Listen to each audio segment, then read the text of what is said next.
मारूफ सरतकार साबिक वफाकी वज़ीर ख़जाना मिफ्ता इस्माइल साहब भी शामिल हो चुके हैं। मिफ्ता साहब खुशामदीद। आपको काफ़ी वक्त पहले जब आपसे समाजी राबते की वेबसाइट पर यह सवाल किया गया कि जो माशी आशारिये दिखाए जा रहे हैं इसका क्या मतलब है, चूँकि आवाम तक तो इसका असर पहुँचा नहीं, तो आपने उसका जवाब दिया था कि इसका मतलब ये है कि हम एक ऐसे रास्ते पर जा रहे हैं जिसमें कुछ वक्त के बाद मईशत इस्तेहकाम के रास्ते पर होगी, मुस्तहकम हो सकेगी। क्या अब हम उस जगह पर पहुंच गए हैं जब हम कह सकते हैं कि अब उसी रास्ते पर हैं हम जिससे मईशत का इस्तेहकाम हासिल हो सकेगा, अब नहीं तो अगले 1 बरस में, अगले चंद बरस में?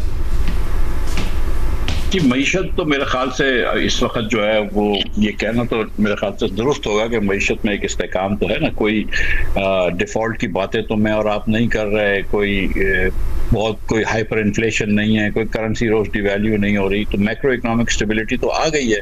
प्राइमरीली बिकॉज आपको दुनिया भर में तेल सस्ता हो गया, जो खाम तेल होता है वो $60 $65 के दरमियान घूम रहा है। पाकिस्तान की मईशत $70-75 अगर पर बैरल अगर ऑयल हो ब्रेंट क्रूड, तो पाकिस्तान की मईशत स्टेबल रहती है। 75 के ऊपर पाकिस्तान की मईशत बहुत स्ट्रेस में आ जाती है, 85-90 के ऊपर हम डिफ़ॉल्ट की बातें करने लगते हैं। तो क्योंकि हमारे पास कोई फंडामेंटल रिफॉर्म्स तो हमने किए नहीं। आज भी जो बजट आएगा वो टिंकरिंग होगी, यहाँ से पैसे वहाँ डाल दो, वहाँ से पैसे यहाँ डाल दो, किसी को इस बार टैक्स ज़्यादा लगा दो, किसी को अगली मरतबा टैक्स ज़्यादा लगा देना, यही टिंकरिंग होगी। छोटे मोटे इंसेंटिव्स कहीं दे दिए जाएंगे तो उस पर बड़ी शहनाइयाँ बजेंगी, लेकिन ज़्यादातर जो है वो आप देखेंगे कि कोई ख़ास चेंज नहीं आएगा। जो मईशत को बेसिक रिफॉर्म्स करने की ज़रूरत है वो हम नहीं कर पाएंगे। तो आज भी पाकिस्तान जो है उसका ह्यूमन डेवलपमेंट मेरे ख्याल से सब सारन अफ्रीका के भी एवरेज पे आ गया है, उसके भी अच्छे मुल्कों से नहीं ताल्लुक़ है हमारा।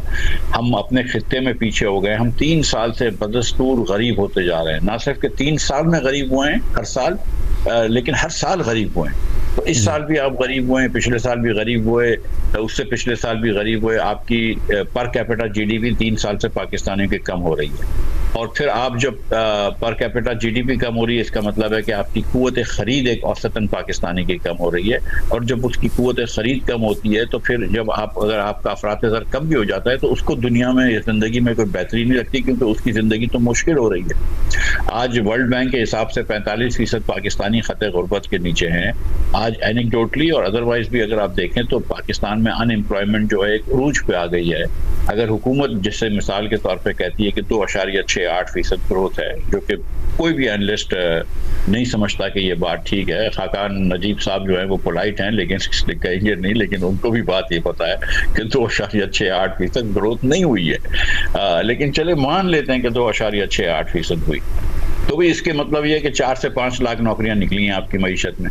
आपके पास तो 20-25 लाख लड़का आ रहा है, बच्चे आ रहे हैं जो कि नौकरी पे उम्र के हो गए हैं, तो उनको नौकरी तो आप नहीं दे सकते।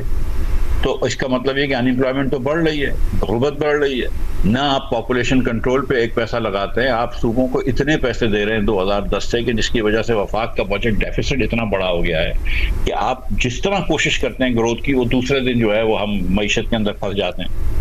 तो एक फैसला जो फाइनेंस मिनिस्टर ने किया है, जो मेरे ख्याल से बेहतर फैसला है कि यार ग्रोथ ही ना होने दो, के फंसे।